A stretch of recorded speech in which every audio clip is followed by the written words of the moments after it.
अंतर्राष्ट्रीय सीमा और नियंत्रण रेखा पर लेह से लेकर सर क्रीक तक 36 स्थानों पर 300 से 400 लगभग ड्रोनों का इस्तेमाल घुसपैठ का प्रयास करने के लिए किया गया। भारतीय सेना के कुछ जवान हताहत हुए और घायल हुए। भारतीय जवाबी कार्रवाई में पाकिस्तानी सेना को भी बड़ा नुकसान पहुंचाया गया। नमस्कार, मैं रवीश कुमार। विदेश मंत्रालय की प्रेस कॉन्फ्रेंस हो गई। यह तीसरी प्रेस कॉन्फ्रेंस है और आज 9 मई है। इस प्रेस कॉन्फ्रेंस की जो सबसे बड़ी बात है वो ये कि पाकिस्तान के सामने जो सबसे बड़ी चुनौती है वो है भारत की सांप्रदायिक एकता।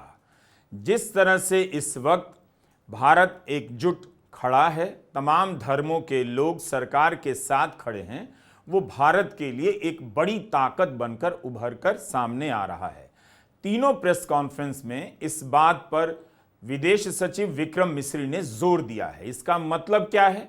पहली प्रेस कॉन्फ्रेंस में उन्होंने नागरिकों ने जिस तरह से सांप्रदायिक मंसूबों को नकारा, आतंकवादियों के और पाकिस्तान के पहलगाम हमले से यहाँ हिंदू मुस्लिम दंगे शुरू हो जाएंगे, भारत में अराजकता छा जाएगी, वो सब यहाँ की जनता ने नाकाम किया। और 9 मई के प्रेस कॉन्फ्रेंस में भी विदेश सचिव विक्रम मिस्री ने इस पर जोर दिया कि पाकिस्तान कोशिश बहुत कर रहा है, लेकिन हमारी सांप्रदायिक एकता जो है, इस वक्त जो एकजुटता है, वो पाकिस्तान के लिए चुनौती बन गई है। लगातार आप इन बातों पर गौर कीजिए, इनका क्या महत्व है। तमाम हथियारों, चौकसी के बावजूद यह भी एक भारत की ताकत बन गया है। इसे समझने की जरूरत है कि हमारी एकजुटता, और इस एकजुटता में जिस तरह से धर्म के आधार पर हमने हिंदू और मुसलमान की पहचान को निकाल कर किनारे कर दिया है और भारतीय पहचान को आगे किया है, वो इस वक्त संकट की घड़ी में एक ताकत बन गया है। और पाकिस्तान उस दीवार को भेदने की बार बार कोशिश कर रहा है और नाकाम हो जा रहा है। अपनी इस कोशिश में पाकिस्तान ने इस तरह के भी आरोप लगाए हैं कि पुंछ में जो सेंट्रल गुरुद्वारा है उस पर जो हमला हुआ वो भारत ने कराए हैं। विक्रम मिस्री ने कहा कि इस तरह की बेतुकी और हास्यास्पद बातें पाकिस्तान ही गढ़ सकता है, सोच सकता है। सिर्फ यही नहीं, ननकाना साहिब को लेकर भी पाकिस्तान ये धारणा फैला रहा है कि भारत ही हमला करने की कोशिश करेगा। इस पूरी बात में जो केंद्रीय बात है वो क्या है? वो यही है कि पाकिस्तान चाहता है कि जो हिंदू बनाम मुसलमान नहीं कर सका वो भारत बनाम सिख कर दे। उसे सिख समुदाय की ताकत और एकजुटता पर भरोसा नहीं, शायद उसे अंदाजा नहीं कि हम सब कितने घुले मिले हुए हैं आपस में। तो पाकिस्तान इसकी कोशिश कर रहा है, जिसके बारे में विक्रम मिस्री ने बताया कि नाकाम हो रहा है और वो झूठ फैला रहा है। वो अपने आप को एक तरह से इस पेश कर रहा है जैसे वो कोशिश कर रहा है कि कहीं से कोई चिंगारी भड़क जाए जिससे हमारी एकजुटता बिखर जाए, और वो बिखर नहीं पा रही है। एक चुनौती बन गई है पाकिस्तान के लिए। This disinformation that is coming from Pakistan about India targeting the Nankana Sahib Gurdwara through a drone attack. This is again yet another blatant lie and part of Pakistan's disinformation campaign. As we saw in the Pahalgam attack, Pakistan is again trying desperately to impart a communal hue to the situation with an intention to create discord. Again, we are not surprised. India's steadfast unity in itself is a challenge to Pakistan. इसी संदर्भ में विक्रम मिस्री ने एक बहुत बड़ी बात बताई जिस पर अलग से नोट करने की जरूरत है। रक्षा के विशेषज्ञ ही बता सकते हैं कि क्यों इसे अलग से पेश किया गया और इसका मकसद क्या हो सकता है। इस पर दूर तक सोचना चाहिए, मैं उन अटकलों में नहीं जाना चाहता हूं। लेकिन उन्होंने बताया कि पाकिस्तान के हमले में पुंछ में एक क्राइस्ट स्कूल पर भी हमला हुआ, उस पर शेल गिरा और क्राइस्ट स्कूल के 2 छात्रों की मौत हुई, जिनके बारे में हमने आपको बताया था, एक की उम्र 14 वर्ष है और एक की 12 साल है। तो एक तरह से ये जो कारमेलाइट्स ऑफ मैरी इमैक्युलेट कांग्रीगेशन की तरफ से ये स्कूल चलाए जा रहे थे, इन पर हमला हुआ है। तो इस घटना का असर व्यापक होगा, क्योंकि ये अब हिंदू मुसलमान करने के बाद वो सिख बनाम भारत, सिख बनाम हिंदू करने की कोशिश कर रहा है, लेकिन निशाना चर्च को भी बना रहा है, भारत बता रहा है। और यह भी विक्रम मिश्री ने बताया कि एक क्रिश्चियन कॉन्वेंट ऑफ नन्स पर भी हमला करने की कोशिश की गई है, उसकी इमारत पर। In the early morning of 7th May, a shell fired from Pakistan landed just behind the Christ School, run by the Carmelites of Mary Immaculate congregation in Puj. Tragically, the shell fired from Pakistan hit the home of 2 students of the Christ School. Both students unfortunately lost their lives and their parents were severely injured. Another Pakistani shell struck a Christian convent of nuns belonging to the congregation of the Mother of Carmel, damaging water tanks and destroying solar panel infrastructure. Several priests, nuns, school staff, and local residents took refuge in an underground hall beneath the Christ School during the shelling by Pakistan. The school happened to be closed at the time, fortunately. Otherwise, more losses would have occurred. Again, we have seen the Pakistani side targeting and shelling places of worship with a particular design. This includes gurdwaras, these convents and temples. This is a new low even for Pakistan. तो एक तरह से पाकिस्तान इस तरह से अपनी जाल बिछा रहा है कि कभी चर्च, तो कभी मंदिर, तो कभी गुरुद्वारा, तो कभी हिंदू, तो कभी मुसलमान, इन सब बातों में हम सब उलझ जाएं। लेकिन ये चुनौती के इन दिनों में, राष्ट्रीय संकट के इन दिनों में सारे लोग इस तरह से एकजुट हो गए हैं कि अंदाज़ा भी नहीं मिलता कि पिछले 11 वर्षों से गोदी मीडिया, आईटी सेल वगैरह वगैरह इतनी कोशिशें कर रहे थे, कितनी घटनाएं हो रही थी। लोग मस्जिदों के सामने जाकर डीजे बजा रहे थे, सब कुछ हो रहा था, लेकिन सबकी बुद्धि अपने सही जगह पर लौट आई है कि पहले अब भारतीय बनते हैं, लड़ाई झगड़ा बंद करते हैं, और वो सब गायब हो गया। इसकी कोशिश करने वाले लोग हताश हो चुके हैं, निराश हो चुके हैं, और अब सरकार भी कह रही है कि यह हमारी बड़ी ताकत है और पाकिस्तान के लिए चुनौती बन गई है ये एकजुटता। ये कितनी सुंदर बात है। इसका मतलब है कि इस एकजुटता के भरोसे हम आने वाली चुनौतियों का भी अच्छे से सामना कर लेंगे और जो कुछ भी होगा देश के सामने उसका मुकाबला करेंगे। तो इन बातों को इस प्रेस कॉन्फ्रेंस में जो कहा गया, हम अपने विश्लेषण के जरिए, सीमित विश्लेषण के जरिए रेखांकित करना चाहते हैं। अब आते हैं उन बातों पर जो गोदी मीडिया 8 मई की रात से रिपोर्ट कर रहा है। अनाप शनाप बक रहा है। कराची बंदरगाह तबाह हो गया, आधा पाकिस्तान साफ हो गया और पाकिस्तान के 5 शहर साफ हो गए। कोई कह रहा है पाकिस्तान के 26 शहर साफ हो गए। इस तरह की बेबुनियाद बातें गोदी मीडिया चला रहा है।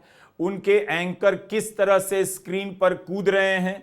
अगर आप होश में हैं और टीवी देख रहे हैं तो आपको निश्चित रूप से शर्म आनी चाहिए ये हालत देखकर।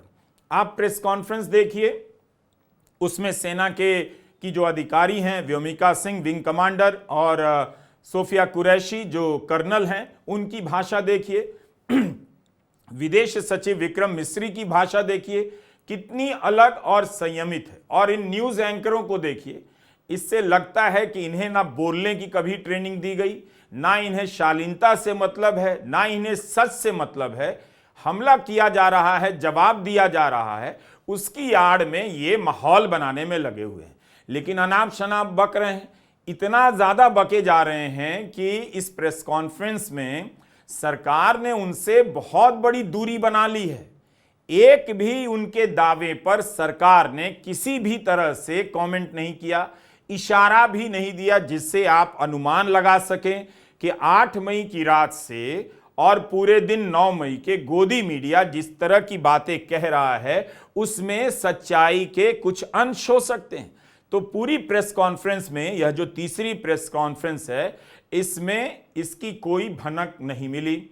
ना किसी पत्रकार ने गोदी मीडिया के किए जा रहे दावों को लेकर सरकार से पूछा, क्योंकि जो विदेश मंत्रालय को कवर करते हैं उन्हें पता है कि इस तरह की बकवास पर अगर वो सवाल लेने लगे, पूछने लग जाएं, तो प्रेस कॉन्फ्रेंस का समय चला जाएगा। हालांकि इस तरह के सवाल भी पूछे जाने चाहिए थे कि ये गोदी मीडिया इस तरह के जो बकवास कर रहा है उसकी क्या सच्चाई है। बहुत बड़ा नुकसान ये एंकर और ये चैनलों के मालिक देश का कर रहे हैं। इसे ऐसे समझिए कि भारत पूरी तरह से आज इस तीसरी प्रेस कॉन्फ्रेंस में भी इसी पर जोर दे रहा है कि वह युद्ध को उकसाने वाला देश नहीं है। जब उस पर पाकिस्तान उकसा रहा है उसकी तरफ से, तो भारत अपनी आत्मरक्षा में सिर्फ जवाब दे रहा है। भारत ने इस बात को भी रेखांकित किया कि पाकिस्तान अपनी हवाई सीमा में, वायु सीमा में नागरिक विमानों को उड़ने दे रहा है, जबकि भारत ने बंद कर दिया है क्योंकि हालात तनावपूर्ण हैं। इस तरह की मिसाइलें उड़ रही हैं जिससे नागरिक विमान निशाने पर आ सकते हैं, लेकिन भारत ने पाकिस्तान के नागरिक विमानों को निशाना नहीं बनाया। पाकिस्तान का गैर जिम्मेदाराना व्यवहार फिर से सामने आया। 7 मई 2025 को रात 8:30 बजे एक असफल अकारण ड्रोन और मिसाइल हमला करने के बावजूद पाकिस्तान ने अपना नागरिक हवाई क्षेत्र बंद नहीं किया। पाकिस्तान अपने नागरिक विमानों को ढाल के रूप में इस्तेमाल कर रहा है, जबकि उसे अच्छी तरह से पता है कि भारत पर उसके हमले से हवाई रक्षा की तीव्र प्रतिक्रिया होगी। यह भारत और पाकिस्तान के बीच अंतर्राष्ट्रीय सीमा के पास उड़ान भरने वाले अंतर्राष्ट्रीय उड़ानों सहित नागरिक विमानों के लिए सुरक्षित नहीं है। यहाँ स्क्रीन शॉट में पंजाब सेक्टर में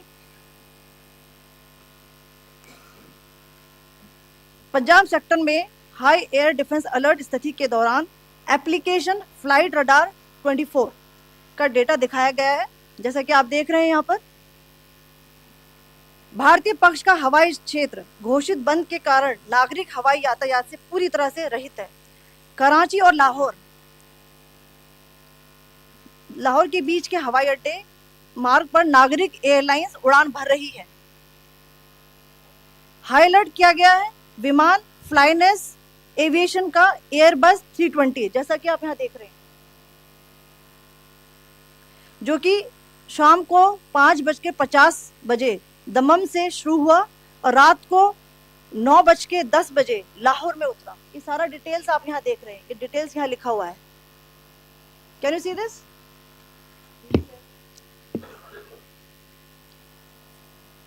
भारतीय वायुसेना ने अपनी प्रतिक्रिया में काफी संयम दिखाया और इस प्रकार अंतर्राष्ट्रीय नागरिक विमान सेवा की सुरक्षा सुनिश्चित की। तो इस तरह का आचरण भारत का है। इस प्रेस कॉन्फ्रेंस के भीतर जो बातें कही गई हैं वही मैं बता रहा हूं। तो इसका मतलब यह है कि भारत जोर दे रहा है कि तमाम तरह के उकसावों के बाद भी हम युद्ध के पक्ष में नहीं हैं। आतंकी ठिकाने पर कार्रवाई हुई है, उसके बाद पाकिस्तान जो हमला कर रहा है उसका जवाब दिया जा रहा है। लेकिन प्रेस कॉन्फ्रेंस में जो हमले के स्केल के बारे में बताया गया, बहुत ही संक्षिप्त तरीके से बताया गया। लेकिन इस वक्त की जिम्मेदारी यह बताई जा रही है कि आप अटकलें ना करें। और सही बात है, हम YouTube चलाते हैं और हम विदेश मंत्रालय के अफसरों से तो मिलते नहीं, सैनिक रक्षा मंत्रालय के अफसरों से तो मिलते नहीं, तो इसलिए ऑफ रिकॉर्ड भी हमारे पास जानकारी नहीं होती। इसलिए हम जैसे लोगों को भी थोड़ा संवेदनशील और सतर्क होना चाहिए कि हम अपनी अटकलों में गोदी मीडिया में चल रहे विश्लेषणों को शामिल ना कर लें गलती से भी। अगर उनके विश्लेषणों के आधार पर हम अटकलें लगाने लग जाएं, विश्लेषण करने लग जाएं, तो उनकी सारी गलतियां हमारे आटे में भी मिल जाएंगी। तो हम जो रोटी बनाएंगे उसका स्वाद और गोदी मीडिया जो रोटी बना रहा है उसका स्वाद एक ही जैसा होगा। तो हम ऐसा क्यों होने देंगे और क्यों करेंगे, वही जाने। उन्हें अगर शर्म नहीं आती है तो ना आए, लेकिन देश को पता चलना चाहिए कि गोदी मीडिया इस राष्ट्रीय संकट के वक्त क्या कर रहा है। इतने बड़े बड़े एंकर दावे कर रहे हैं, उछल रहे हैं, जैसे लग रहा है इन्हीं के भरोसे हम सब हैं, हमारी रक्षा है, हमारी सुरक्षा है। और इन्होंने जो भी दावे किए, घंटियां बजाई, उन सब के बारे में प्रेस कॉन्फ्रेंस में कुछ भी नहीं कहा गया। कर्नल सोफिया कुरैशी ने मात्र 5 से 6 मिनट का अपना वक्तव्य पढ़ा। उससे जो चिंता की बात नजर आई कि पाकिस्तान बड़े स्तर पर उकसा रहा है। आपको एक पंक्ति में कहा जाए कि पाकिस्तान उकसा रहा है, हमला कर रहा है, लेकिन जब आपको यह बताया जाए कि पाकिस्तान जो है वो लगभग 36 स्थानों पर, अंतर्राष्ट्रीय सीमा पर और नियंत्रण रेखा पर, लाइन ऑफ कंट्रोल और इंटरनेशनल बॉर्डर पर 36 स्थानों पर 300 से 400 ड्रोन का इस्तेमाल किया पाकिस्तान ने। इसका मतलब है कि लड़ाई ड्रोन के जरिए मुख्य रूप से हो रही है और पाकिस्तान बड़े स्तर पर उसके पास हो सकता है कि ड्रोन हो। ये कैसे आया, किसने दिया, ये सब जो हथियारों के विशेषज्ञ हैं वो बताएंगे, इसकी जानकारी मुझे नहीं है। 8 से 9 मई 2025 की मध्य रात्रि को पाकिस्तानी सेना ने सैन्य बुनियादी ढांचे को निशाना बनाने के इरादे से पूरी पश्चिमी सेना पर भारतीय वायु क्षेत्र का कई बार उल्लंघन किया। यही नहीं, बल्कि पाकिस्तानी सेना ने नियंत्रण रेखा पर भारी कैलिबर वाले हथियारों से गोलीबारी भी की। अंतर्राष्ट्रीय सीमा और नियंत्रण रेखा पर लेह से लेकर सरक्रीक तक 36 स्थानों पर 300 से 400 लगभग ड्रोनों का इस्तेमाल घुसपैठ का प्रयास करने के लिए किया गया। भारतीय सशस्त्र बलों ने काइनेटिक्स व नॉन काइनेटिक साधनों का उपयोग करके इनमें से कई ड्रोन्स को मार गिराया। इतने बड़े पैमाने पर हवाई घुसपैठों का संभावित उद्देश्य वायु रक्षा प्रणालियों का परीक्षण करना और खुफिया जानकारी इकट्ठा करना था। ड्रोन के मलबे की फोरेंसिक जांच की जा रही है। प्रारंभिक रिपोर्ट्स से पता चलता है कि वे तुर्की के असीस गार्ड सोंगर ड्रोन्स हैं। इसके उपरांत रात में पाकिस्तान के एक सशस्त्र यूएवी ने भटिंडा सैन्य स्टेशन को निशाना बनाने की कोशिश भी की, जिसे पकड़ा गया और उसे निष्क्रिय कर दिया गया। पाकिस्तानी हमले के जवाब में पाकिस्तान में 4 हवाई रक्षा स्थलों पर सशस्त्र ड्रोन्स लॉन्च किए गए। इनमें से एक ड्रोन एडी रडार को नष्ट करने में सक्षम रहा। पाकिस्तान ने जम्मू कश्मीर के तंगधार, उरी, पुंछ, मेंढर, राजौरी, अखनूर और उधमपुर में भारी कैलिबर आर्टिलरी गन और सशस्त्र ड्रोन्स का उपयोग करके नियंत्रण रेखा के पार गोलीबारी भी की, जिसके परिणाम स्वरूप भारतीय सेना के कुछ जवान हताहत हुए और घायल हुए। भारतीय जवाबी कार्रवाई में पाकिस्तानी सेना को भी बड़ा नुकसान पहुंचाया गया। प्रेस कॉन्फ्रेंस से पता चला कि पाकिस्तान के पास तुर्की का असिस गार्ड जो है उसका सोंगर ड्रोन है और ये एक तरह से काफ़ी सशक्त ड्रोन माना जाता है। जो मैं सरसरी तौर पर गूगल में सर्च कर रहा था उससे पता चला कि 1-1.5 साल पहले ही इसका परीक्षण किया गया था और पाकिस्तान के पास टर्की का ये ड्रोन है। अब पाकिस्तान ने खरीदा है या टर्की ने दिया है, यह जानने का विषय है और इस पर ज़रूर भारत सरकार चिंतित होगी या कोई पत्रकार पूछेगा तो स्पष्टीकरण आएगा। लेकिन ये जानना चाहिए कि उस टर्की के ड्रोन को भारत ने बठिंडा सैन्य स्टेशन पर पकड़ा है और निष्क्रिय किया है और सैन्य स्टेशन को निशाना बनाने की कोशिश कर रहा था और कई जगहों के नाम भी उन्होंने बताए। लेकिन इस प्रेस कॉन्फ्रेंस में एक जगह भी नहीं कहा गया कि भारत पाकिस्तान में घुस गया है, आधा घुस गया है, यहां घुस गया है, वहां घुस गया है।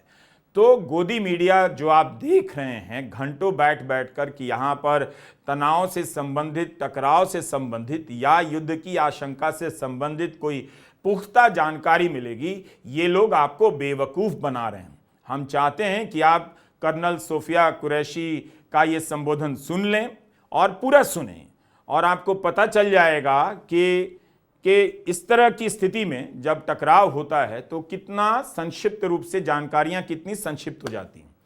हम ये नहीं कह रहे कि जो सरकार कह रही है स्टेनोग्राफर की तरफ आप वही छाप दें। हम ये कह रहे हैं कि उसके अतिरिक्त जो आपके पास जानकारी है, अगर आपको उस पर भरोसा है तो उसे विश्वसनीय तरीके से पेश कीजिए, जिम्मेदारी से, पत्रकारिता कायदे के हिसाब से पेश कीजिए, जिससे लगे कि हाँ, एक पत्रकार, एक चैनल का संपादक, एक एंकर जो रक्षा विभाग के अफसरों से मिलता जुलता है, सेना के अफसरों से बातें कर रहा है। हमसे तो कोई बात करता नहीं, तो हम तो नहीं दावा करते हैं, इसीलिए नहीं दावा करते कि हमारी जानकारी वहां नहीं है, ऑफ रिकॉर्ड भी नहीं है, ऑन रिकॉर्ड भी नहीं है। तो जो बाद में जानकारियां आती है, देख रहा हूं उन तथ्यों को मिलाकर जो मीडिया में कहा जा रहा है, उसका विश्लेषण पेश करता हूं। तो मुझे अपनी हदें मालूम हैं कि इस वक्त अगर मैं चैनल में कहीं रहता, मेरे इस तरह के संपर्क होते, तो जरूर सरकार जो कह रही है उससे अतिरिक्त बातें भी बताने का प्रयास करता, मगर बिल्कुल पेशेवर तरीके से। इस तरह से नहीं कि कुछ भी हम दावा कर दें कि कराची में घुस गया है भारत, लाहौर से निकल गया है, आगे इस्लामाबाद पार कर गया है और लग रहा है कि गाड़ी में ब्रेक ही नहीं है, चला जा रहा है, चला जा रहा है, चला जा रहा है। इस तरह की बातें करने से अपने ही देश का मजाक उड़ता है। और इस वक्त गोदी मीडिया कर रहा है। चिंता की बात यह है कि वायर जैसी वेबसाइट पर रोक लगा दी जाती है, उसे रोका गया है, वायर ने इसकी निंदा की है, मगर इन चैनलों पर किसी भी प्रकार का लगाम नहीं लगाया जा रहा है। ये गलतियां पर गलतियां कर रहे हैं, इन्हें सिर्फ एडवाइजरी जारी की जाती है, इनका नाम तक नहीं लिया जाता है। ये एक बड़ा सवाल है जो नागरिकों को सरकार की तरफ देखते हुए पूछना चाहिए कि ये चैनल किसके दम पर, किसके बूते पर लगातार अनाप शनाप झूठ फैलाए जा रहे हैं, जिससे जनता में अफरा तफरी की स्थिति बनती जा रही है। बेचैन हो रहे हैं लोग कि सही क्या है। वो किसी भी चैनल पर जा रहे हैं, एक चैनल कह रहा है 5 शहर में घुस गए, एक चैनल कह रहा है 25 शहर में घुस गए। तो ये अंतर कहां से आ रहा है, 5 और 25? कोई तो हिसाब होना चाहिए, लेकिन नहीं है। तो कर्नल सोफिया कुरैशी का आपने ये वक्तव्य सुना और विदेश सचिव विक्रम मिस्री का वक्तव्य आपने सुना, जिन्होंने इस बात को रेखांकित किया कि हमारी एकजुटता पाकिस्तान के लिए चुनौती बन गई है। तो एक बने रहिए, इसी से आधा नहीं पूरा काम हो जाएगा। नमस्कार, मैं रवीश कुमार।